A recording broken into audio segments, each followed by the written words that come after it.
قصة. بسم الله الرحمن الرحيم، والصلاة والسلام على رسول الله. هذا رجل، القصة بدأت في التسعينات 1392 أو 93 هجري في مدينة جدة، ويعمل في بيع وشراء العقارات والمقاولات.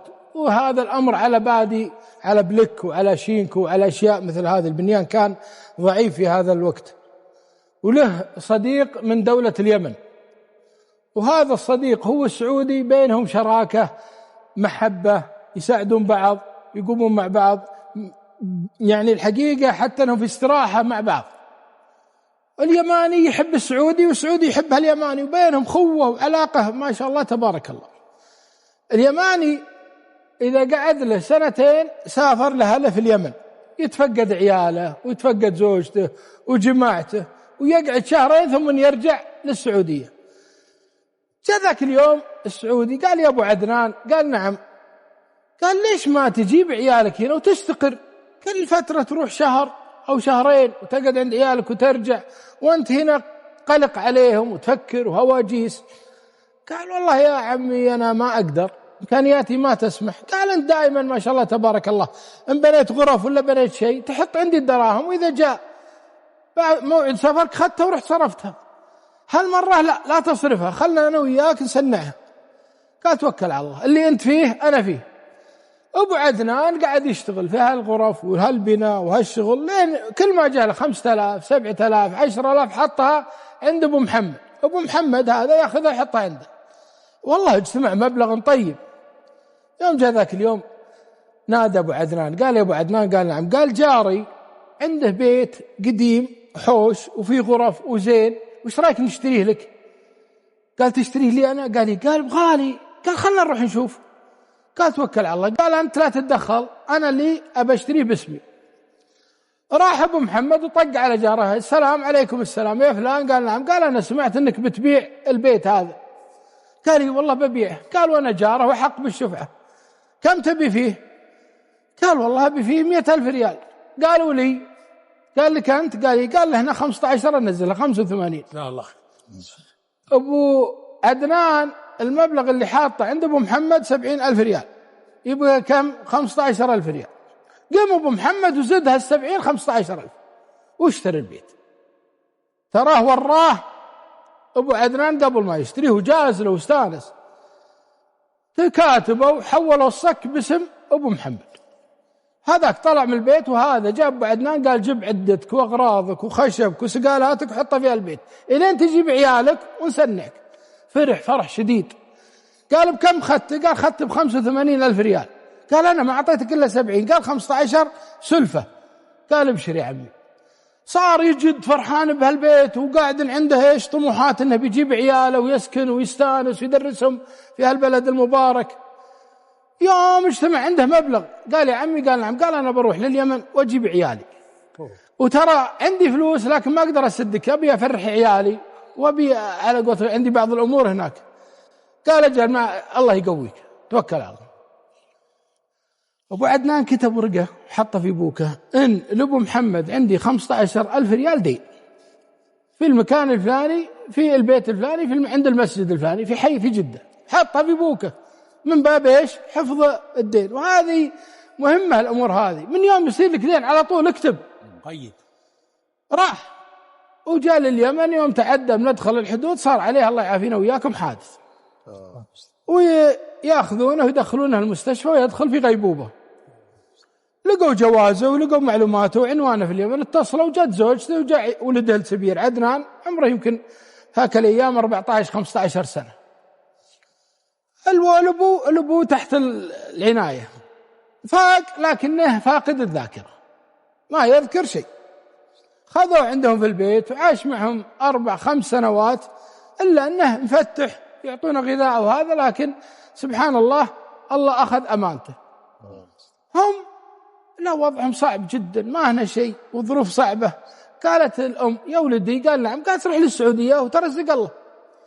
قال: عدنان ابشري إن شاء الله بقى أشوف لي فيزا ولا أشوف لي مدخل للسعودية. طبعا ذيك الأيام ما كان فيزا، يدخلون اليمنيين كانوا مواطنين سعوديين. يقول: وأنا فتش في بوك أبوي لقيت الدين. وافتح وجهي لأمي، قلت يمه، قالت نعم. قلت هذا دين الواحد سعودي على أبوي 15,000 ريال. على فكرة لقوا مع أبوهم 20,000 ريال ولقوا شناطه، لكنهم محتاجين وصرفوا على أنفسهم خلال 4 سنوات.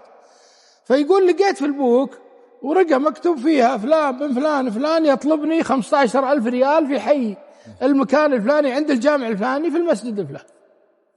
يا يمه أبوي عليه دين، يا يمه أبوي ما راح يحاسب، يا يمه. قالت يا ولدي أنا من رأيي تروح للسعودية وتشتغل فيها، وإن جبت المبلغ سدده للرجال. قال ابشري، ويدخل السعودية بهذه النية أنه يقضي دين أبوه. اشتغل وتعرف على جماعته هناك في اليمن وقاعد يشتغل إلين صار عنده يعني شيء بسيط. قام ينشد عن المكان اللي فيه أبو محمد، يا الربع من يدلني على المكان؟ قالوا هذا في الحي الفلاني. ركب له مع راعي تاكسي وجاء للحي ونزل سأل عن المسجد، قالوا هذا المسجد. صلى معاهم، سأل جماعة المسجد يا الربع في واحد اسمه فلان بن فلان فلان أبو محمد؟ قالوا نعم. قال وين بيته؟ قالوا هذا بيته. وهو يجي الولد ويطق الباب، عمره 19 يوم يطلع له الولد محمد ولد أبو محمد. سلام عليكم. السلام، كيف حالك؟ وين الوالد؟ قال من أنت؟ قال أنا عدنان ولد أبو عدنان اللي كان يشتغل عند أبوكم. قال أنت عدنان؟ قال وهو يخمه، يا هلا يا هلا شلونك؟ ويقلطه كيف حالك؟ عساك طيب، أبشرك شلونك؟ وين الوالد؟ الوالد راح منا من 5 سنوات ولا جاء. قال والله الوالد يطلبكم الحل، هذا ما صار عليه وهذا ما صار عليه، وأنا لقيت في أبوك أبوي أن أبوك يطلب أبوي 15,000 ريال، وأنا جاي أشتغل عشان أسدد هال15. أنا جامع منها الحين مبلغ وباقي مبلغ أبيكم تصبرون عليه وتحللون أبوي لين الله يفرجها. الوالد وينه؟ هذا يسأل عدنان محمد. قال والله الوالد مات قبل 6 أشهر. أفا الله يغفر له ويرحمه. وانتم؟ قالوا والله احنا ما ندري عن هالدين، لكن الحين تعش عندنا وامرح ويصير خير. الولد دخل على والدته، يا يمه؟ قال نعم. قال تدري من عندي في المجلس؟ قالت من عندك؟ قال عندي عدنان ولد أبو عدنان اللي هذا وضعه وهذا وضعه. قالت وين أبوه؟ قال أبوه توفى. قال تعال تعال تعال، رح جيب خوالك وجيب عمامك خلهم يحضرون في المجلس، أبوك موصين. وتروح لهم، شوف الأم الوفية، وتطلع وصية الأبو مكتوبة، وصية الخاصة ومعها صك. قالت البيت اللي جنبنا تراه لها الولد والإخوانه، أبوك شاريه باسمه، لكن اللي دافع المبلغ أبو عدنان، أبوك له من هالمبلغ 15,000 ريال، وترى من واجبكم نحن نعطيهم حقهم، بلغ الولد. قال يمه الولد جاي يسدد 15 دين لأبوي، ما يدري إلا بيت. قالت هذا فضل الله، ما تدري تتعجب بعدنان بسداد دين أبوه، ولا تتعجب من هالمرأة وأبنائها الصالحين وأبوهم؟ جو العمام وجو الخوال، وقرأوا الوصية من الأبو عن هالموضوع هذا بالذات، كاتب له خطاب: عيالي وأبنائي، أنا يعني حرصت طول حياتي أني ما أكلكم حرام، وهذا الرجل جاري أبو عدنان أنا شريت له البيت وهو إنسان صالح، إذا جاء من السفر لأنه هبط علي فترى البيت اللي جنبي شريت له ب85، أنا دفعت 15 وهو دفع 70، خذوا منه 15 وعطوه الصك، هذا اللي له عندي، وأسأل الله العلي العظيم يوفقكم لما فيه الخير. يوم قروها على عدنان وعلى الخوال وعلى عملها بالعدنان، قال أنا جاي أسدد. قالوا الحمد والشكر لله، ما تدري قلت لك وش رأيك يا عدنان؟ قال والله أنا ما أقدر أملك بيت في هالبلد، يعني تعرف الصك ما يحول، لكن بيعوه، حنا في فقر، داقنا الفقر في اليمن. قال الرجال خلاص ابشر إن شاء الله. المهم حرجوا على البيت ويسام 350,000 ريال، قيل 300 وقيل 350,000 ريال. قالوا يا عدنان؟ قال نعم. قال البيت سعره اللي الآن يباع فيه من 300 350 نبيع. قال أنتم شو تشوفون؟ قالوا هذا سعره. قال توكلوا على الله. ويبيعون البيت ويشهدون عليه أن السلام حقه، و15,000 ريال يعطيهم عيال أبو محمد، وهو يأخذ المبلغ هذا كله 335,000 ريال، ويرجع طال عمرك لبلده اليمن ويعطي أهله ويوزعها عليهم حسب توزيع الورث المعتاد في هذا الكلام. هذه القصة حدثت بين رجالين جمعهم سبحان الله عمل، وجمعهم مسجد، وجمعهم دين. أنا عندي رسالة مهمة لجميع الناس اللي يجون هذا البلد المبارك للعمل فيه. أنت جاي بتأكل عيالك حلال ولا بتأكلهم حرام؟ كلها موجودة. إن سرقت وإن ما أخلصت في وظيفتك وإن ما أخلصت في عملك، سواء أي وظيفة كانت، مدير، مهندس، كمبيوتر، مقاول، سباك، بائع ملابس، بائع في محلات غذائية، جميع العالم موجودين في هذا البلد المبارك. أنت وش بتأكل عيالك؟ وش بتطرش المبلغ؟ هل أنت بتأكد أن هذا المبلغ اللي بترسله لعيالك 100% تخاف الله فيه ولا لا؟ ولا مأكلهم حرام؟ جابك كفيل وحطك على البقالة وقمت تلعب وتسرق وترسل لهم مبالغ. جابك كفيل وحطك على محل اتصالات وصرت تسرق وتبيع وتلعب.